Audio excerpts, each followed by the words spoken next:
कैलासेश्वराय नमः।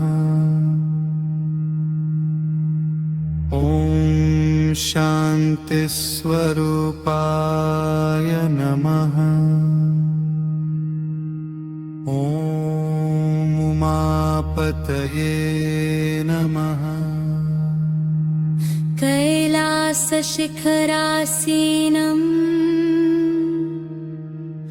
चन्द्रशेखरं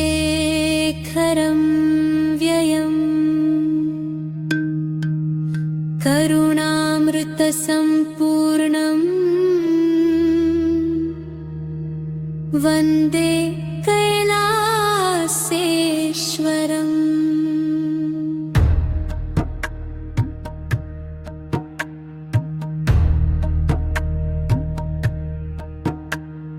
शान्तं शम्भुं महादेवं हिमशैलसम्प्रभम् नीलकण्ठं त्रिनेत्रं च प्रणमामि सदाशिवम्।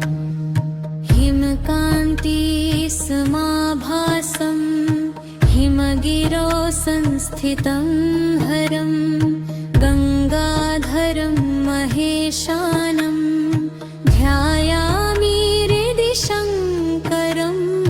जटामण्डलमध्यस्थ चन्द्ररेखाविभूषितं दिव्यगङ्गातरङ्गाख्यं वन्दे शान्तिप्रदं शिवम्।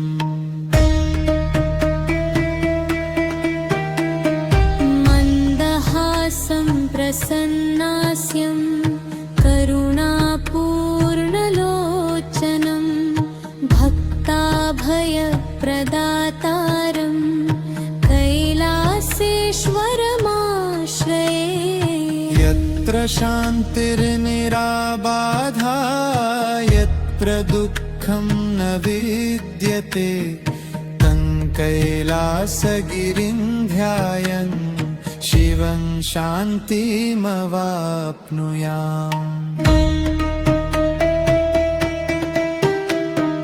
शिवशान्तिः शिवो ध्येयः शिवो मे हृदि संस्थितः शिवनामामृतं पीत्वा प्रशाम्यतु मनो मम।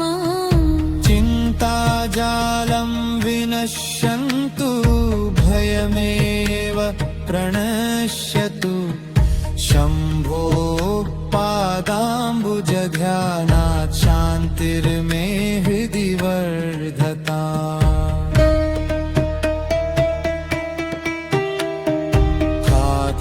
लोभश्च मोहश्च मदमात्सर्यमेव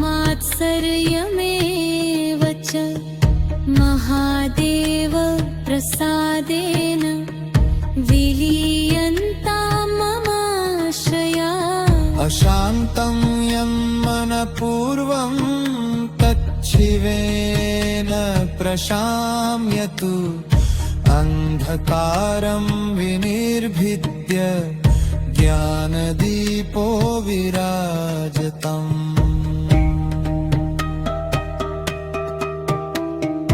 कैलासेशः सदा पातु शिरो मे चन्द्रशेखरः नीलकण्ठः कण्ठदेशं त्रिनेत्रो नयने मम। गङ्गाधरः सदा पातु हृदयं रक्तवत्सलः उमापति सदा पातु बाहु मे बलदायकः।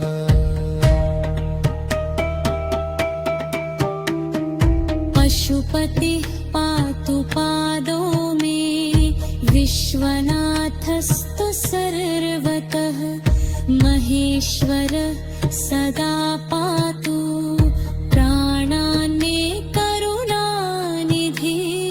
दिव्यं कवचमेतद्धि शिवनाममयं शुभं यः पठेत् श्रद्धया नित्यं शान्तिं स लभते ध्रुवम्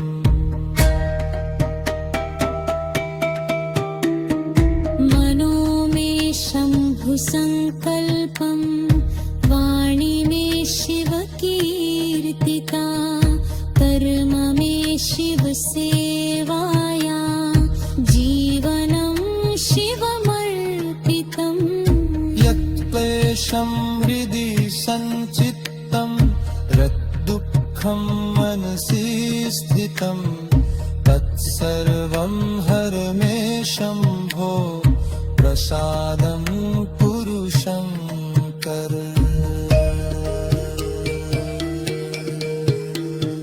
न मे भयं न मे शोक न मे चिन्ता कदाचन शिवनामं प्रभावेन शान्तिरस्तु दिने दिने प्रभाते शिवचिन्तास्तु मध्याह्ने शिवसंस्मृतिः सायं शिवमयं ध्यानं रात्रौ शम्भो पदं स्मरे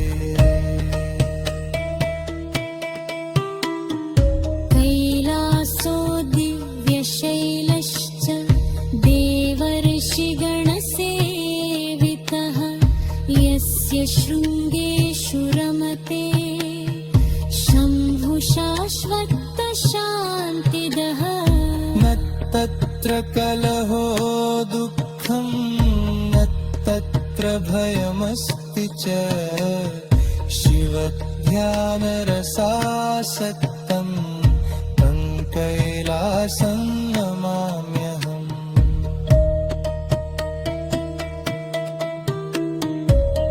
हिमवत्कान्ते सम्पन्नं रत्नप्रभुविराजितं शिवस्य